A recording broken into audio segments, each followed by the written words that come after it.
Regardez comment cet homme s'est évadé de prison. Il s'est caché dans la salle de bain et s'est rasé la barbe.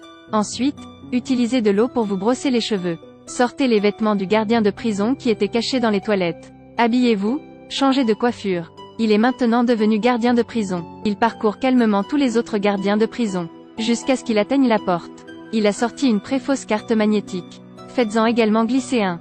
Puis il a réussi, sortant silencieusement de la prison. Au bord de la route, utilisez 2 $ pour acheter une veste jaune.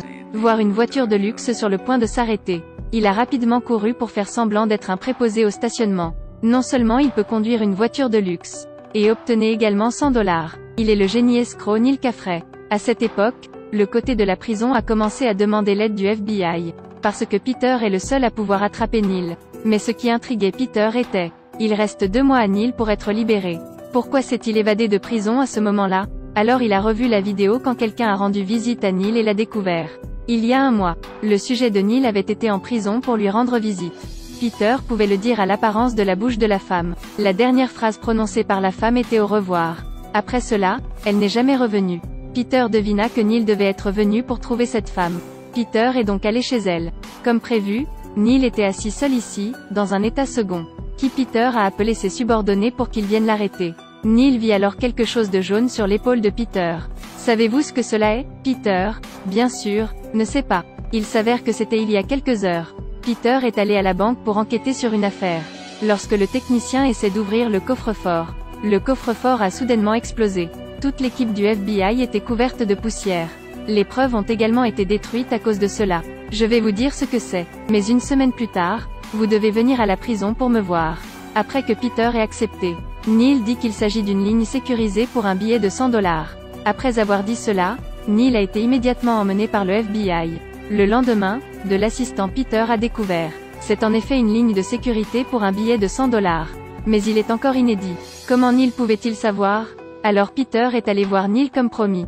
Quand il apprend que Peter résout une affaire, c'est la chasse à un groupe de criminels hollandais. Dit Neil, vous me laissez partir, je vais vous aider à les attraper. Fixez simplement le localisateur à ma jambe. Je serai toujours sous ta supervision. Alors le lendemain, Neil portait un traquet. Sortir de prison. Neil a ensuite été arrangé pour rester dans un petit hôtel. Et sa portée de fonctionnement n'est que d'environ 3,2 km.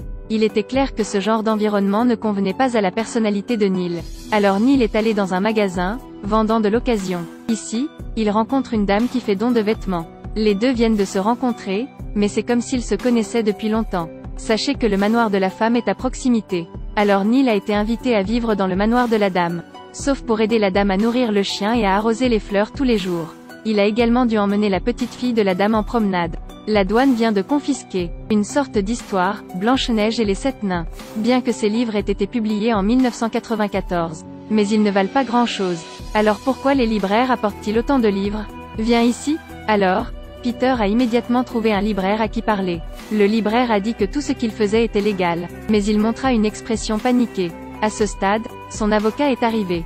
Peter ne put qu'arrêter les questions. Mais après être sorti, Peter vient de l'apprendre, le libraire n'a pratiquement aucun contact avec l'avocat. Peter a senti que quelque chose n'allait pas, jusqu'à ce qu'il retourne dans la pièce. Le libraire a perdu la vie. Ils ne peuvent trouver des indices qu'à travers ces livres. À ce stade, Neil découvrit la première page de chaque livre. Chacun a une feuille de papier blanc à l'intérieur. Donc, ils veulent absolument cacher quelque chose ici. Peter découvrit alors dans le portefeuille du libraire. Il y a un ticket pour entrer dans les archives. Alors tous les deux se sont rendus aux archives pour mener une enquête. Quand ils ont découvert que le libraire venait ici, et a également pris des photos de ses obligations de 1994, Peter a sorti l'autre papier vierge pour comparer. Le résultat est 2 feuilles de papier complètement égales. Dit le directeur. Bien que cette obligation vaut actuellement 250 000 $. Mais les 599 feuilles restantes ne savent pas où elles ont été perdues. C'est la seule feuille restante. Après avoir observé, Neil l'a découvert. Cette obligation est un faux. Bien que la surface soit en effet un matériau des temps anciens. Mais l'odeur d'encre est complètement nouvelle. Si vous ne le croyez pas, sentez-le. Le gérant le sentit, puis se figea. Ce n'est pas possible. Il s'est avéré que le libraire avait visité les archives 2 fois auparavant. La première fois, il a pris une photo pour truquer. La deuxième fois, il a apporté la fausse obligation à échanger. En tant que tel, ils ont juste besoin trouver les 599 obligations restantes. Ensuite, ils auront l'original, pour faire des comparaisons, avec des documents d'archives notariés. S'ils font cela, il y aura certainement des résultats. Comme ça, ils ont pu échanger contre une énorme somme de 150 millions de dollars. Suivant. Neil doit rapidement trouver le contrefacteur d'obligations. Il s'est donc trouvé un ami. Après, vous voyez que les obligations sont truquées de manière si sophistiquée. C'est comme être fabriqué par un professionnel, ou souvent signer son chef d'œuvre, pour montrer sa grande ingéniosité. Le résultat, lorsque Neil a utilisé une loupe pour zoomer, puis découvert qu'il y a 2 lettres C et H dessus. Et CH est le symbole laissé par le contrefacteur d'obligation. Maintenant, les 2 d'entre eux sont allés à une église, en rénovation sur la 3e avenue. D'après la peinture de l'église, Neil a trouvé 2 lettres C et H, similaires à l'autre fausse obligation. Mais de manière inattendue, soudain, quelqu'un est apparu en leur disant d'arrêter. Neil a dit, admire beaucoup le talent artistique de cet homme. Mais il n'est pas très sympathique. Il a alors utilisé l'excuse que l'église était en réparation, pour les chasser tous les 2. Le jour suivant, ils ont appris qu'il avait réservé un billet pour la semaine prochaine. Se préparer à retourner aux Pays-Bas. On dirait qu'ils ont été exposés. Si cette fois il ne l'attrape pas et le laisse courir à la maison, alors Neil devra retourner en prison et être puni. Alors Neil est allé retrouver son ami. Demandez-lui d'utiliser ses relations pour aider à trouver des indices.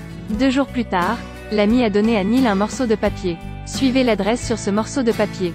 Les 2 ont trouvé un garage. À ce moment, ils entendirent un bruit mécanique venant de l'intérieur. Neil s'est assuré que la fausse obligation était imprimée à l'intérieur. Mais ils n'ont aucune preuve. Peter n'a aucun moyen d'obtenir un mandat de perquisition. Mais le temps de Neil était compté. Le lendemain, Neil a regardé le traqué sur sa jambe. Soudain, il a trouvé un moyen merveilleux. Il a pris les clés de la voiture. Allez-y seul. Puis il est sorti de la voiture et a pris son appareil photo. Dirigez-vous vers l'entrepôt et prenez des photos en succession rapide.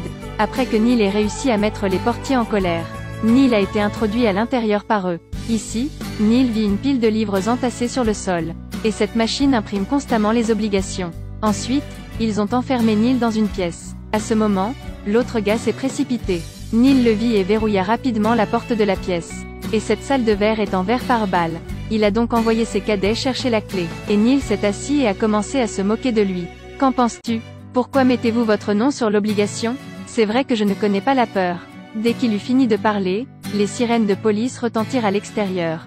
Il s'est avéré que parce que le tracker de Neil était hors de portée de la police, l'appareil transmettait. À cette époque, Peter a amené le FBI. Attraper le criminel en fuite, Neil. Alors le FBI a directement défoncé la porte, est entré par effraction. Cette fois, ces personnes n'ont pas pu s'échapper. Ils ne pouvaient que lever docilement les mains en signe de reddition. Du coffre-fort du patron, ils trouvent de vraies obligations. À ce stade, Peter a immédiatement fait l'éloge. L'action de Neil cette fois est très bonne. Finalement, il a même fait une demande de certificat pour Neil. Que Neil soit officiellement son mentor.